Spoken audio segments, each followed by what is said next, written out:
Okay, so these are some reasons we said why we should come to church. I'm going to help you put it into three things. Make sure you write these three things down. Again, this is part of the purpose of coming to church. Because if you want to be like Christ, you need to go to his house. Okay? So there's three things that happen at his house if you want to be like Christ. Now, if you don't want to be like Christ, you ain't got to come to church. You can come on holidays. You can come every now and then. You can come on Christmas because that's what the community is doing and it makes you feel better about yourself. Okay? You can come on the New Year so you can lie to yourself about new things you're going to do with him but you ain't going to do. I get it. Those are responses of people that ain't trying to be Christ-like. Are you here? But if you try to be Christ-like, the way you become Christ-like is by going to church. Amen. Are you here? And if you limit the time that you're going, what you're saying is, it's not important to me this week to be like him. Wow. I'm okay with what I got the week before, 2 weeks before, and if I slip up, I'm all right. I don't want to, I'm not, listen, I only want to be Christ-like when I need something. And if that's okay, that's cool. Just be honest with it. But if you want to come to church, here are the three reasons why you should come to church. The first one is for salvation. There is no other place but the church where you can come to give your heart to Christ and be saved. You cannot walk into McDonald's and say, I want to give my heart to Christ. Y'all got quiet. Because that ain't what they do. You can't walk into well, you don't want to walk into Popeyes right about now. Right. Get your chicken sandwich somewhere else. Are you here? But that's why it's not, you can get saved at home, you can get saved with other people, that's cool. But the primary place where people come to get saved is at church. How many of you got saved at church? You gave your heart to Christ at church. That's about a good half of y'all. Gave your heart to Christ at church. So you got the first one down. If you already saved, you got it good. It's also the place under that same thing where you come to rededicate when you start tripping. Y'all too quiet here to me. Y'all just too deep. Nobody has ever backslidden before. Nobody ever started tripping. Nobody ever said, God, you take too long, I'm going to do it myself. Then you realize that was crazy and you come back. Come on. So it's a place where you get saved once and over again. Are you here? So if you got saved and you couldn't save, and you got saved again and you couldn't save, then you can mark that off your list. So why you come to church? Because after you get saved, the second reason you come to church, y'all stay with me, is for instruction on how to be Christ-like. Because you can't get that instruction nowhere else. You can't go to your job to get instruction on how to be Christ-like. That's right. Are y'all here? Remember, you said you want to be Christ-like. I want to live like him. I want to walk like him. I want to talk like him. Where the place where you get instructions on how to do that is the church. Because you don't just naturally know how to do that. You got to come someplace that will help you to unlearn what you've learned so you can learn truth. Amen. And that's done at the church. Are y'all still with me? Yeah. And the last thing you need the church for is for community. It's a place where you come and you connect with family, other people that have been purchased by the same blood you've been purchased with. Yes. Other people that have been engrafted into the line of Christ. Other people that have the same testimony on you as you. Yes. Your new family. Your community. This is where you come for that, and it's the place that when you come for that, you bring other people with you to introduce them to it. These are the three reasons why we come to church. We don't come to church so we can perfect our singing ability, so people can say, whoo, she can really sing. Oh, whoo, he really good. That's not why we come. We come to get saved or rededicate. We come to learn what it is to be like him, and we come for the community. So when you come to church and you leave real quick, you're missing 1/3 of what the church is for. Right. Y'all got quiet in here. Don't throw nothing at me. The church is purposeful and specific. The church is purposeful and specific. We come to the church, again, to get instructions on to be like him. Yeah. All good things. Let's go to the Word so we can see from the Word a very clear picture on why Jesus came. Are y'all still with me? Amen. Okay, so the first scripture I want to take you to is Mark 10:45. It's on the screen. It says, "For the Son of Man did not come." So we're finna tell you why he came by telling you why he didn't come. Mm-hmm. It says, he did not come to be served, but he came to what? To serve. So the first thing Jesus came to do is to serve. Why is this important? Because you can't be like him if you don't know why he came. Amen. Amen. So the first thing he came to do is to what? Holler back at me. Serve. To serve. Write that down. Put it in your phone. Text it to yourself. Put it on Facebook. Pastor Jason preaching really good. Here go the first point. He came to serve. Let's keep reading. But to serve and to give his life a ransom for many. So the second thing he came to do was to give his life. So if we're going to be like Christ, the first thing that we have to do is to learn how to serve. So we come to church not to be served, but we come to church to serve. And if you're not serving, you're missing 1/3 of the reflection of Christ you're supposed to have. To serve. Second thing is to give of his life. You have to be willing to give of yourself. If you are selfish, you're not reflecting Christ. Christ is selfless. He was giving of his life. He didn't mind being inconvenienced.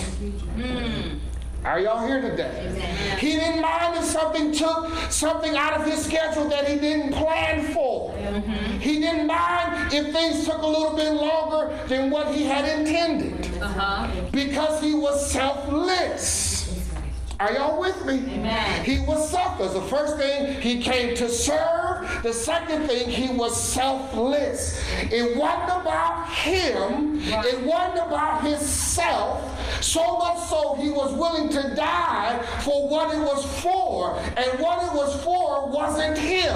He didn't come with the crown on and with the cape on for people to bow down to him, for them to serve him. When they would do that, he would say, "No, stand back up. Let me bow down to you and wash your feet, because I'm here to serve and not be served." Here's the third thing he came to do. Third thing he came to do is found in Luke 19:10. "For the Son of Man has come to seek and save" what? "That which was lost." Which means at one point it wasn't lost. Mm-hmm.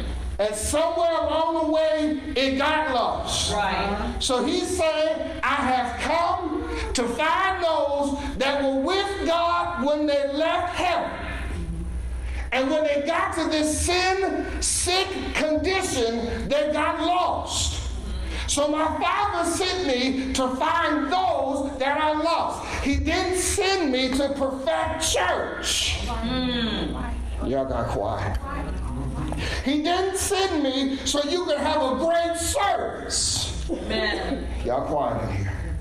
He didn't send me so you can get goose pimples and feel bad about yourself because your song was sang today. He came for 3 reasons. And 3 reasons only. We attribute a lot of other things to him, but that's not why he came. He came for 3 reasons only. To serve, to give his life, which means to be selfless. Y'all still with me? Amen. And to seek and save the lost. Why is this important? Because this was his purpose for coming. If this was Christ's purpose for coming, then if we are going to be like him, we need to know why he came, because we are here to continue why he came. Are you here? Amen. And many times we get caught up in a bunch of stuff that's not important to the mission. We fight over things that don't matter. We create strategies and implement things that have nothing to do with why he came. He came to serve. And many times some of us, we get one of those, or maybe two of those, but very often we are not found in a place where we are pursuing all three of those. And if you look at all three of those, the thing that is the common theme between all three of them is one thing, and that is this: he came for people. Are you here? He came for people. He was concerned about people. If you're going to be a Christian, you got to be concerned about people. Something has to happen to your heart when you see injustices to people. Something has to go on the inside when you walk past somebody and you see the condition of their sin and you know that they are in the need of a Savior and that you are the embodiment of the message of salvation that can help them. Something has to go off on the inside of you, is that I am here for the purpose to be inconvenienced, to be not at the forefront, to have my plans not go like how I want them to go, because I am not here for me. He saved me, but he left me not to advance my message, not to advance my ideology, not to advance my thoughts, but to advance the mission of Jesus Christ, and his mission is people. If people are not at the center of what you're doing, God will not breathe on it. If people are not the focus as to why you're doing what you're doing, then God cannot put his anointing on it, because he is concerned about people, not buildings, not church services. Are y'all in here today? Not more programs, not more things to satisfy those that are already found. He's concerned about people. His anointing, his provision, his heart is poured out on people that are after other people. Are y'all in here today? And if it's always about you, it's a problem. And that's why you need to keep coming to church, because you come here to learn about him, that helps you to understand that your life cannot be all about you. Are y'all still here? He came for this purpose. This is his purpose. His purpose is to serve, to give his life, and to seek and save the lost. We know what his purpose is. Now, let's get to the point of this message. Let's get to the method that he used to make sure that these three things happened. Are y'all still with me? Is there anybody interested in knowing what method did Jesus use to make sure he was able to accomplish these three things? If you notice on there, none of them said build a church.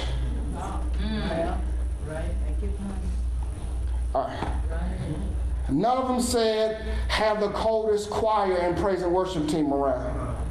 Come on now. Are y'all here? I'm not against it, but that's not why he came. So it could be Jesus and the Jesus' X. He came to serve, to give his life, and to seek and save the ones that are lost. So what was his method? Because that's what I want to know. I'm tired of church Y'all got quiet. I'm just telling you transparently why I am. I'm tired of the mundaneness of Sunday after Sunday after Sunday, repeating the same things, and people are not being changed. I'm not talking here in our literal location, but I'm talking about across the world. I am tired with our advancements, and our only concerns is how to get a bigger building, how to outshine our brother or sister, how to put the attention on us as pastors and leaders. I'm tired of going to pastoral meetings when it's nothing about people, but it's all about strategies. Again, I'm not against them, but I'm against them if it ain't revolved around people. You're talking about money, but you ain't talking about people.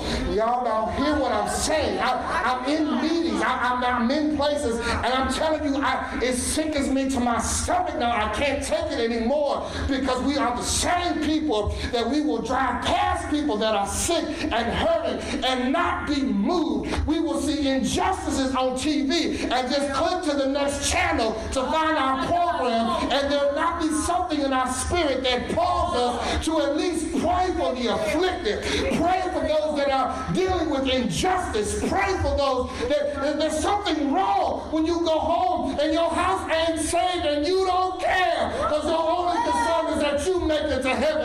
That's not Christ-like. Amen. Amen. Are you here? And I believe our church are emptying out because humanity is sick of what the church is regurgitating. And they're not after what the mission is. They're not reflecting what he is. Are y'all here? So what was his method? Because I want to know the method. I want to know, what did Jesus do to get this done? Because I'm finna shift everything in my power to make sure that there is a movement towards the method that he used to accomplish why he took off the diadem in the first place. Why we got Christmas in the first place? We got Christmas in the birth of baby Jesus because of these three things. Amen. Not because nothing else. So why did he have to live 33 and a half years? What was his methodology? What did he see is the best practice possible to make sure that he was able to serve, to give his life, to seek and save the lost? There are four Gospels: Matthew, Mark, Luke, John. They tell the same story, but they tell it from four different perspectives. It's four people looking at the same story. Are you here? Matthew's perspective is, I'm a Jewish author. I'm writing to a Jewish audience, and I'm telling them about a Jewish man. Mark's perspective is, I want to let them know about a powerful Savior, and there's nobody else like him. John is saying, I see your story, but in this story, I see the importance of talking about the Son of God. Are you still with me? Luke says, I see the same story, but I want to tell you this story from the perspective of Jesus being the Son of Man. Luke is where we're going to spend some time for the next year. Looking at Jesus through the lens of him being the Son of Man. Why is this important? Because we begin to see his humanity. We begin to see his emotions and his heart to be able to reach people. It's where we begin to see this being lived out. It's in the book of Luke that we will see what his method is. His method won't be found in Mark, because Mark is about the death, the crucifixion, the burial, and the rising again of Jesus. But in this book of Luke, we slow down to look at his humanity and his method of dealing with people. Are you still with me? So go with me in your Bible now to Luke, the 7th chapter, and the 34th verse. And it is the scripture that has messed up my life. Luke 7:34, for the sake of time, says, the Son of Man has come eating and drinking. And you say, look, a glutton and a winebibber, a friend of tax collectors and sinners. What I want to talk to you about today for the next few moments, because I've laid the foundation and I'll finish it on next week, is this. Jesus came eating and drinking. The correct picture of Jesus in the book of Luke is him being an Uber driver. Okay. Make it plain, Pastor. Okay. Dropping off a meal. The correct view of Jesus in the book of Luke, the one who is the Son of Man, is a person who was always revolving around food. When you go back to read it, and I hope you do this week, I hope it piques your curiosity. In the book of Luke, you will always see Jesus was either going to a meal, returning from a meal, sitting down and telling a story at a meal, or his stories were about eating and dining. The whole book of Luke is littered full of Jesus being a connoisseur. Are you here? And the lights in my spirit went off like ding, ding, ding, ding, ding, ding, ding. Because if you know me, you know I'm a food connoisseur. My children mispronounce it and say food consumer. I'm a food connoisseur. I love eating good food. I love the complexities of different dishes. I love the journeys that it takes you on. I love the reminders that food brings to you that nothing else can. I love the power that food has because it's something that all of us have to do at least 3 times a day. Are you here? Our lives are wrapped around meals. And Jesus understood that perfectly clearly. Amen. Jesus at lunch would always discuss theology. I'm going to show you over the next week, and then as we come back to it in the new year, one of the greatest things that you can do to serve somebody, one of the greatest things that you can do to give your life in service to somebody, one of the greatest things that you can do is to sit down and to have a meal with somebody. Jesus utilized the table. He utilized lunch. He utilized breakfast. He utilized everything to talk about the kingdom and what God wanted to do concerning people. Amen. The last communion was at a table. When Jesus came back, his last discussion with Peter was at a table eating fish and honey and bread. Everything he did was over a table. It was with a meal, because a meal is the most communal thing you can do. A meal is the extension and the expression of community. A meal helps to make sure that there are no walls between you. There are things that can happen at a meal that don't happen anywhere else. Why do you think that whenever the president has important policies, and it's been with every president since the beginning of time, they'll invite the foreign leader in, and they'll invite them in to have a what? A meal. They'll call it a state dinner, where they sit down and eat. Because eating helps to break down your defenses. Because you'll see he got to eat just like I got to eat. He chews just like I gotta chew.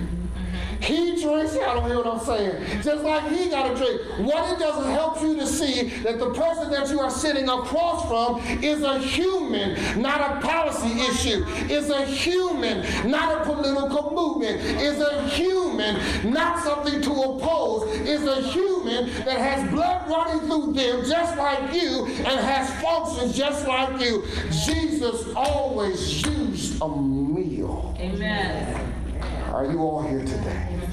He used a meal. Somebody say he used a meal. He used a meal. If you look throughout Scripture, you'll see it. In the book of Luke, you'll see it. And I hope this begins to shift and change your view. If you want to see Jesus in sandals, cool. If you want to see him with a robe and all that stuff, cool. But at the same time, see him carrying bags of groceries. See him carrying a dinner invitation that he received.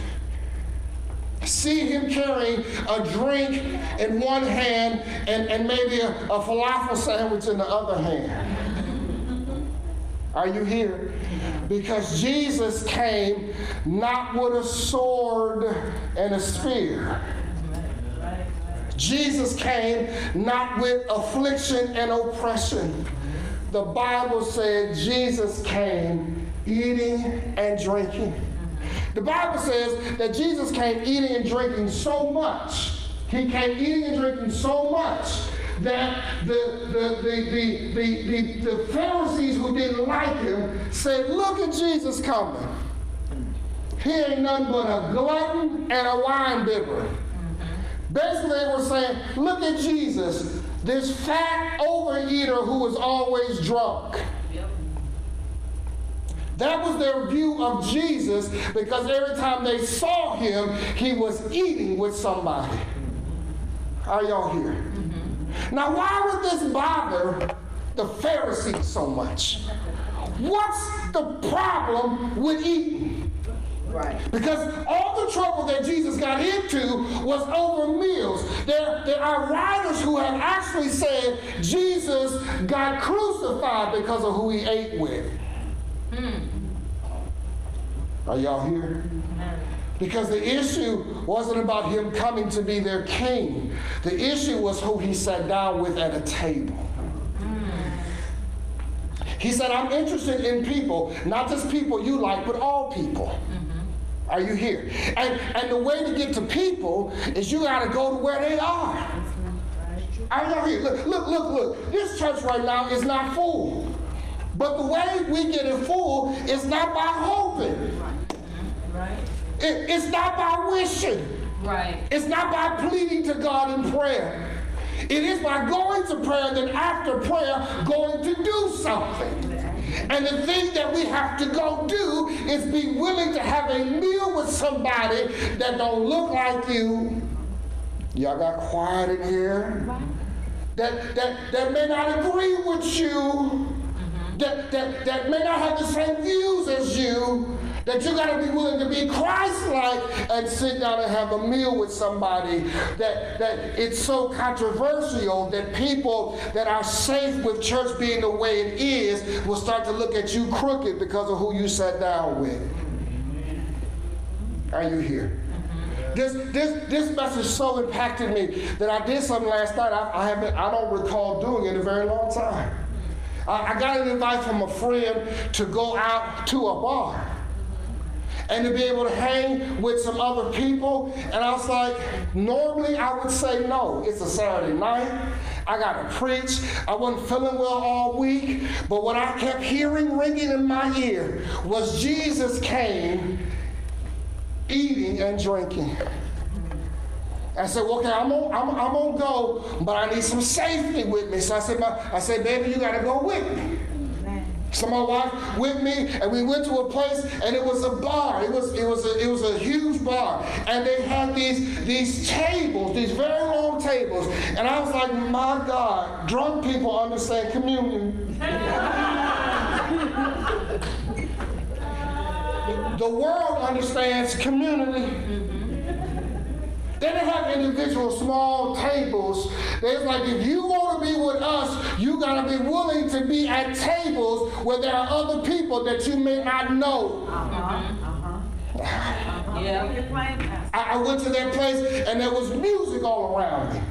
And it wasn't Jesus, Jesus, Jesus. Come on, sir. Are y'all here? There was dancing around me. There were people that needed more clothes on around me. Are you here? There were drinks everywhere. But there were more people in that bar at one time, at one place, that I've seen in this church in the entire year. Wow. And we'll be the same people to say, we can't go there. We shouldn't do that. We shouldn't be talking to people. Do you know what happened as a result of me being there? There were people that came to that table that I didn't know. But we got to talking. Found out we had commonalities. They was drinking their drink and I was drinking my water. I could sit down at the same table and converse with you and not have to do what you do, but be able to come to where you are. Because how you going to come to where I am if I ain't willing to come to where you are? Stop being so self-righteous. Get to a place of saying, I got to be like Jesus. I got to come to seek and save that which is lost. Me coming to church ain't about the lost. Y'all got quiet. They went out to this place and we were there, had a blast. Are you here? I didn't tell people, I'm pastor, so you got to be careful what you say around me. Talk your talk, do what you do. Because when you get done doing it, I'm going to do mine. Right. Cussing don't bother me, I remember that. And every now and then, you know. Peter. Come on. Peter was saved and cussed a child. Yes.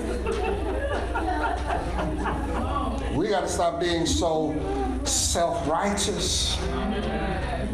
So self-righteous, our churches are empty. Don't nobody want to come hear about your God. Because they see you act one way today.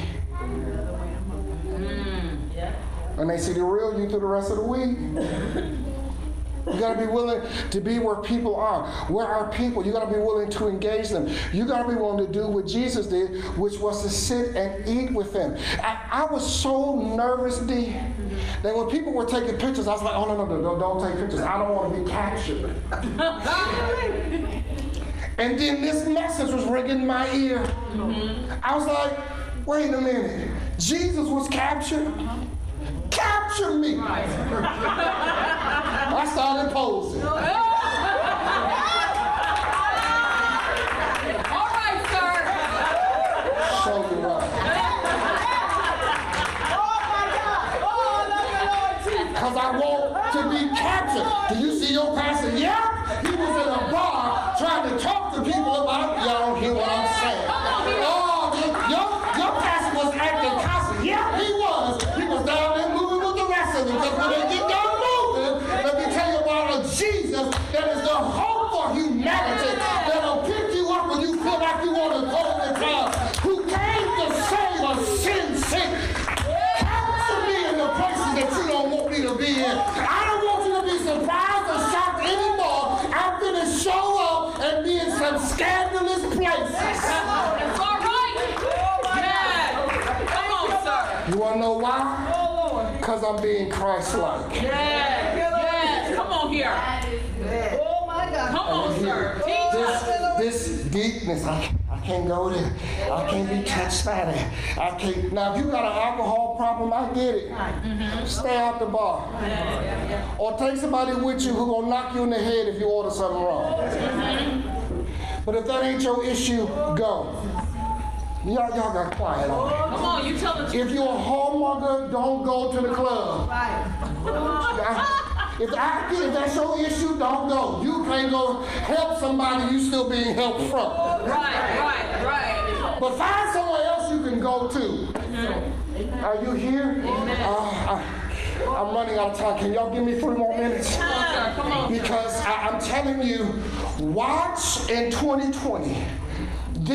Watch the verbiage that I speak and say. Watch what's getting ready to happen. Things are finna shift in this church. Yes.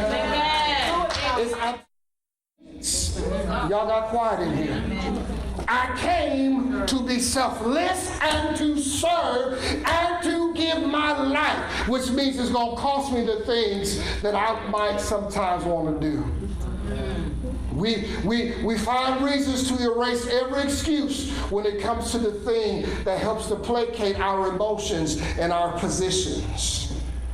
But we pull up every excuse when it comes to times to lending our hand to serve humanity and work in mission. Are you here? We say things like, that's too dirty. Y'all quiet. I don't want to go deal with homeless people. I don't want to go deal with those in sex trafficking. I don't want to get caught up in all of that. I don't want to deal with maybe adopting somebody or being a foster parent because my home is just, it's good the way it is. I don't want to get wrapped up in these social issues. I want my thing to listen, you are not being Christ-like. That's hard to hear, I know. But let me show you. Last scripture. Go to Luke 5:29, and I'm done. Last scripture. I'm going to just touch it and run. Luke 5:29. Pass my Bible. Luke 5:29 and 32. And I don't have time to talk about all of this today, but there's just this one image you got to see. And then I'll be done for today. But I ain't getting off of this. This is in my spirit. It's in the DNA of this church, and I didn't even know it. I'm going to show you that in a second, too. Luke 5:29, you got it? Amen. Then Levi's a tax collector. Mm-hmm. If you can't pronounce Levi, call him Big L. Are you here? Put this in the context of where you are. He was a tax collector. Tax collectors were seen as the dirtiest people. They were the mafia. They were the gangsters. They were the Crips. They were the Bloods. Are y'all here? Yeah. So see Big L wearing his red bandana. See Big L repping the Crips and the Bloods. See Big L as being the worst of the worst. Mm-hmm. And where do we find Jesus? Then Levi gave him a great feast in his own house. Levi threw a party for Jesus. Why? Because a few scriptures above it, Jesus invited him to eat. See? What turned the heart of a gangster wasn't a church service. Wow. What turned the heart of a gangster wasn't an invite to four walls. What turned the heart of a gangster was a Savior willing to come to him. And it so changed him, he said, because you invited me to eat and I'm so changed by this encounter, I'm going to throw a party for all of my other gangsters so they can meet you. Wow. And none of this was in a church. Wow. Are y'all here? Don't tell me going out to eat with people ain't important. Right. Sitting down at tables with people ain't important. Don't tell me please stop. Because I'm going to show you a whole book that was written to disprove your discomfort. Keep reading, I'm almost done. And there were a great number of tax collectors and others who sat down with them. He didn't just bring other gangsters like him. Gangsters have other unseedy friends. Mm-hmm. Y'all, I don't have time. But the scribes and the Pharisees, church people, were outside because they didn't want to come in the room. Murmured, complaining about Jesus being in the room with unsaved folk or unclean folk. Mm-hmm. Are y'all here? Amen. Let's keep going. And then they said, why do you eat and drink with tax collectors and sinners? Again, we see the image of Jesus eating and drinking. Mm-hmm. Why you eat with them gangsters? Why you eat with them prostitutes? Why you eat with them hoes? Y'all got quiet. Why you eat with people who made mistakes? Why you eat with people who ain't perfect? Why do you go to places that are dangerous? Are y'all here? Listen what Jesus said. He said this to them. I hope y'all didn't get offended by that word. If y'all did, I apologize. Those who are well do not need a physician. Mm-hmm. But those who are sick. I'm not come to call the righteous, but sinners to repentance. In other words, he says this. So let me see if I can understand you, church people. Church folk. Not believers. Church folk. I told you before there was a difference. Are y'all still with me? Mm-hmm. So let me talk to the church folk. He says, so you want me to put on the white coat to identify that I'm a doctor. You want me to put on the stethoscope that can help me hear the heart and the condition of the patient. But you don't want me to get dirty by touching the patient. Wow. How then can a doctor help those that are sick? You put together rules within your society and laws that ostracize us from other people, but all you're really doing it is to create walls so that you don't have to go beyond your comfort. I didn't come for your comfort. I came for those that are outside your walls that are dying. That all they need is an invitation from you to go get something to eat. That dinner last night changed my life, and I'm done. It changed my life because it helped to, again, reinforce what the Lord had been talking to me about. It helped to reinforce what he had been saying. At that dinner, at that time, I sat down with people I would have never met at any other place. We exchanged phone numbers that I wouldn't have got in any other place. Did I give a message about Jesus Christ? No. But my life was shining. People reached out to me and said, hey, let me get your number. You want to know why they did that? Because my light was shining. Right. They're not reaching out to get my number just for whatever. They're doing it because they know there may be something he can say that can help me. And if he's willing to come here. Are y'all here? Mm-hmm. You got to begin to say, and I'm done. I've said that for the last 45 minutes. I'm done now, really. You got to begin to say, Father, what people have I ostracized or said no to, or were not willing to go with because I was uncomfortable with the environment, because I didn't want to step outside of my comfort, because I wasn't willing to touch what other people said is wrong. Father, forgive me, because your heart is for people. Amen. Amen. Amen. Let's pray. God, I thank you for this word. Thank you for the depth of it. Thank you for your heart behind it and with it. I thank you that because of this word, God, today, we will never be the same individually and collectively as a church. I thank you, God, for the newness. I thank you, God, for the renewed joy, the renewed strength. I thank you, God, for now us beginning to understand the method that you use. We don't have to have a lot of money. We don't have to have great schemes. We don't have to have all these different polls and pollings and mechanisms. We don't have to have all of that. All we have to do is be hungry enough to have a meal with somebody. Amen. And God, you'll use that to change the world. Father, thank you that this will be in our heart, and we'll begin to do it this week. We'll invite somebody to coffee. We'll have somebody go to breakfast with us. We'll invite somebody to come over to dinner that may be by themselves. And not always to preach the gospel, but to share a meal and be a light and be available for prayer and be available to answer questions that people are perplexed with life concerning. Thank you, God, that we don't have all the answers, but at least today we have your heart and your method. And it's something that all of us can do, from children to the oldest person, because we can all share a meal. Thank you, God, for those who are now hearing this word and who are deciding to give their life to you. I thank you, whether they are here in this sanctuary or whether they're hearing us across the world via social media, that God, right now, you're coming into their life because you don't make salvation difficult. You are just looking for a heart that is open to you, that is saying, save me, Jesus. I'm sorry, Jesus. Lord, be the Savior of my life. Come in my heart and take me over. And God, from that cry, you do a miracle. So we thank you for those in this place that are being saved now and being reclaimed now. And thank you for those across the world, wherever you would take this word to meet them.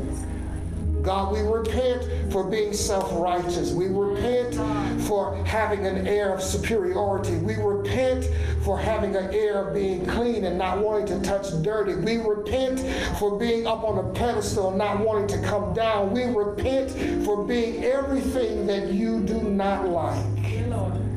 And thank you, God, that moving forward, we will be what you are. And we'll use your method to love others to the same place. Not through affliction, not through condemning, not through accusing, but through loving them to a meal. I give you praise for this, God. In the precious name of Jesus Christ. Let all glad hearts shout hallelujah. Hallelujah. Come on, if you were blessed by their word today, put your hands together and give our great God a great praise. Woo! Hallelujah. Thank you, Jesus. Hallelujah.